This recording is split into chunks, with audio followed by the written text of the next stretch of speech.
Okay, so we're starting on part 9 of passenger check ride in Robinson R44, and we're going to finish up talking about airspace on this section.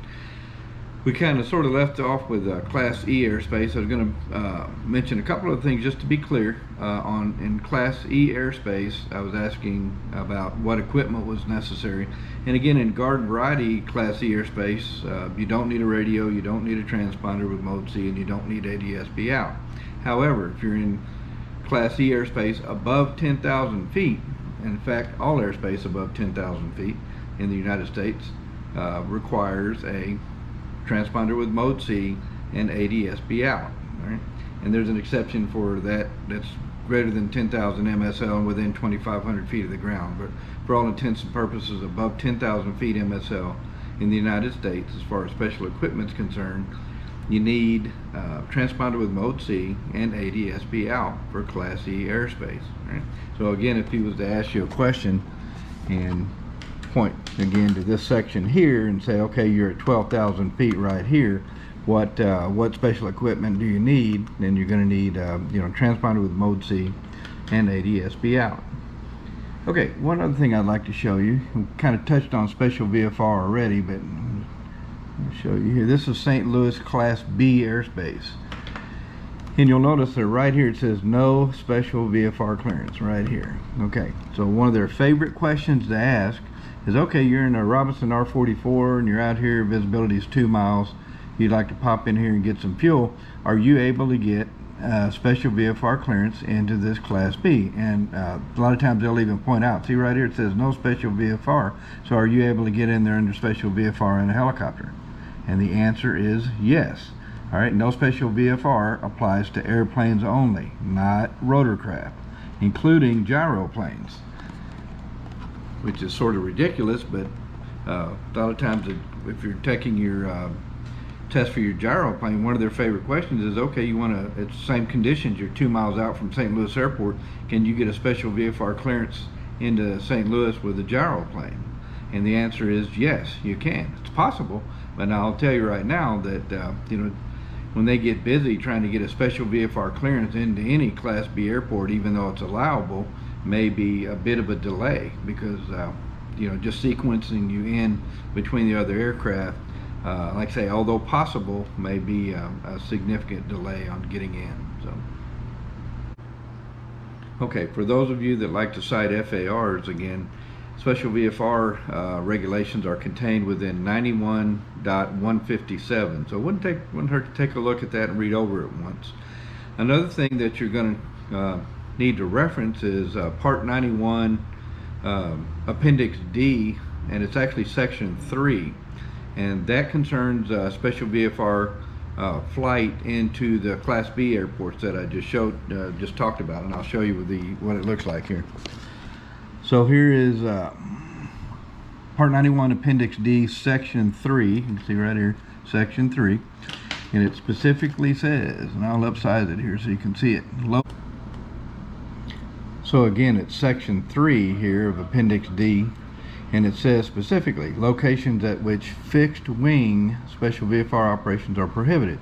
It would be nice if they had out here to the side and said it's allowed by helicopters, but it doesn't. It doesn't want to make it too easy to understand, I guess. But locations at which fixed wing Special VFR operations are prohibited, and it goes on to list all of those, most of the Class Bs there. So. And again, it wouldn't hurt to take a look at Appendix D section, or actually read the entire thing, well, at least once, so you've seen that as well. Another favorite question concerning Special VFR will be, is it possible to get Special VFR clearance at night in a helicopter without possessing an instrument rating or having the aircraft rated for instrument flight? And the answer is yes. If that question was asked about airplanes, to get a Special VFR clearance at night, you must possess an instrument rating and the aircraft has to be equipped for instrument flight. But that's not true with the helicopter. So frequently that question will be asked, hey, and especially if you, a guy that has flown fixed wing in the past and you're adding on a helicopter rating, That's one of their great questions they want to ask you is, okay, so at night to get a special VFR when you were in an airplane, you had to have 1 mile visibility, and you had to have an instrument rating, and your aircraft had to be equipped for instrument flight. Is that true in a helicopter? Do you have to have an instrument rating and the aircraft be equipped for instrument flight in a helicopter? And the answer is no. You can get a special VFR at night. It's not the most brilliant thing in the world to do, but you can get a special VFR clearance at night without an instrument rating or an instrument equipped helicopter. Okay, let's talk a little bit about special use airspace now, specifically MOAs, alert areas, warning areas, restricted areas, and prohibited areas. The first three of those, the alert areas, warning areas, and MOAs, you do not need permission to transition through any of those, right? So you don't need permission to fly in an alert area, a warning area, or an MOA, all right? The next two, restricted areas, you need permission to cross a restricted area. What a lot of people understand about restricted areas is that many times a restricted area may only be partially active certain times of the year, certain days of the week, or only activated by NOTAM, usually in advance by several hours, if not 24 hours, right? And one of the best examples, when the DPE is looking at pulling up a sectional map, they can pull up areas that have a lot of overlap. In fact, I'll show you here in just a second. There's an area around Fort Campbell, Kentucky that they love to use because it has nearly everything. It's got alert areas. Warning areas are out over the coast, so you're not going to see a warning area over land. It's going to be out over the ocean or the coastline. And by the way, warning areas, you do not need permission to cross into a warning area. All right. But around Fort Campbell, Kentucky, there's prohibited areas. There's a Class D airspace. There's a uncontrolled airport that's located within the surface area of the Class D airspace, and we'll talk about that here in just a second. I'll show you this here. So if you take a look, so this is Fort Campbell right here, and here's the tower here. There's a Class D airspace that's shaped a little strange, comes out here, goes around another field down the auxiliary airfield down here. This is the main airport at Fort Campbell. So if you look if you back up a little bit, this whole thing is surrounded by an alert area. So you look, this whole circle here is an alert area. To fly within this alert area per se, you don't need permission, all right? However, within this alert area is contained a restricted area, rather a good sized restricted area, a couple of them actually. There's about 3 that are layered on top of each other.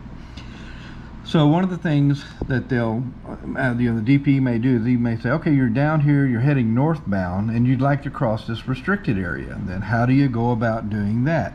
Well, if you had ForeFlight or another program, or if you had just a sectional map, you could flip over in the backside. It'll list all the frequencies and tell you when the restricted areas are available and who controls them. And so if you have ForeFlight on your phone, you can just touch here. And here's restricted area 3702A. Touch details here, and it shows that it goes from the surface all the way up to 10,000 feet. Right? It's activated by NOTAM 24 hours in advance, and Memphis Center is the controlling agency. So if you were down here and you wanted to transition across this restricted area, you need to call Memphis Center on their frequency. That's actually 133.65.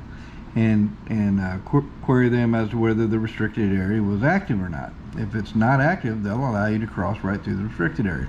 You just tell them what you want to do. I'm about 7 miles south of restricted area 3702A. I'd like to proceed northbound just to the west of Fort Campbell's Delta airspace, and I'd like to know if that's possible. And they'll give you a yay or a nay. Either the restricted area is active or it's not active. If it's not active, they'll let you cross usually, and if it is active, then you got to go around. A lot of people will just, because that process takes a while, you need to get on the radio several miles before you're approaching the airspace, so you can get an answer yes or no before. One of the reasons is a 10-degree turn early saves a lot of time versus a 90-degree turn later. So if you know the restricted area is not going to be open, you can turn and go around it much earlier and not crowd it and find out they're going to tell you no, and then have to turn and delay a bunch going around the thing. So, all right, prohibited areas, not going to happen. You're not going to get clearance to a prohibited area. And most of the prohibited areas are around Washington, D.C., but there's some other prohibited areas. There's one over George Bush's house in Texas. There's one in Amarillo, Texas. There's a prohibited area number 47 where they disassemble nuclear weapons. It's quite a small area. It's only about 4 or 5 square miles, and I think it only goes to like 4,000 feet. But if you're going into Amarillo, Texas, into the main airport there, they're going to ask you about 3 or 4 times, are you familiar with prohibited area number 47? And just to keep you out of that area, though. So prohibited area is not going to happen. Right? And again, here at Fort Campbell, let's look at it again. There's a uncontrolled airport right here, which is Outlaw Field, is located right here, and it's within the Class D. Here's the segmented circle of the Class D. Again, kind of strange shape to it, but this uncontrolled airport, Outlaw Field, is contained within the surface area of the Class D here at Fort Campbell. So I don't know if any of you guys have ever encountered this situation, but for you to, if say we're coming in from the northwest here and we want to proceed to Outlaw Field here to make a landing, then you have to talk to Fort Campbell first. You got to talk to the control tower here at Fort Campbell. So you just come up on control tower frequency 120.9 and tell them you're out here some 15-20 miles to the northwest. You'd like to proceed, enter the Delta airspace and proceed direct Outlaw Field for landing. And they'll clear you right into the Delta.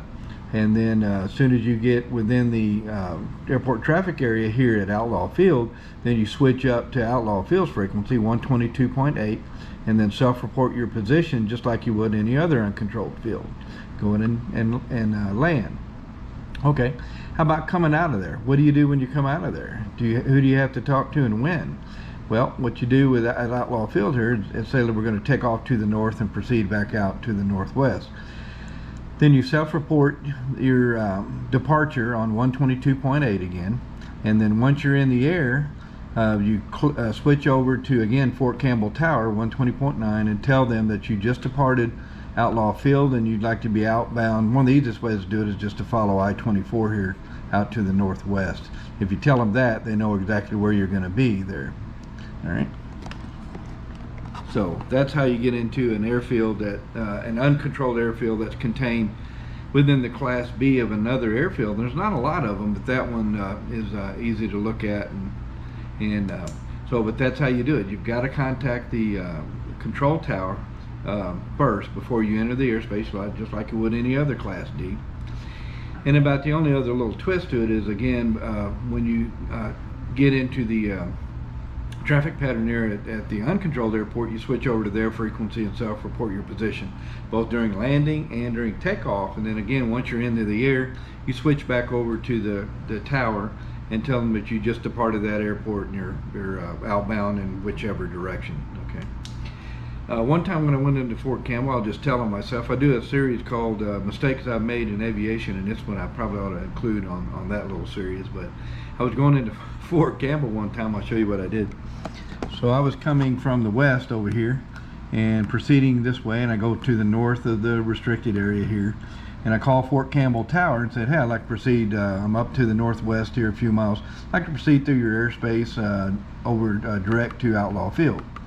And of course they cleared me through, and so I go ahead and enter the Class D airspace here, and I come relatively closer, I guess, than the controller wanted me to be to the runway here at Fort Campbell, because he came back on the radio and said, are you in the habit of crowding the air? I think it's some smart-ass comment he made. It was pretty entertaining, but said something to the effect of, are you in the habit of crowding military runways or whatever? And my response was, well, when the controller clears me across, I am.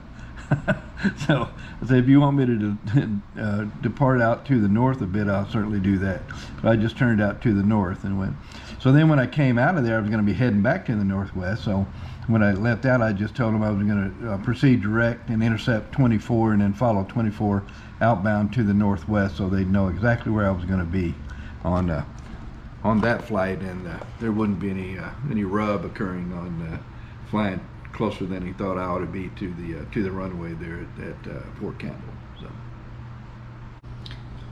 So Okay, so that does it for part 9, and I think we pretty much finished up airspace. So if you haven't already, please like and subscribe, and we'll see you on part 10.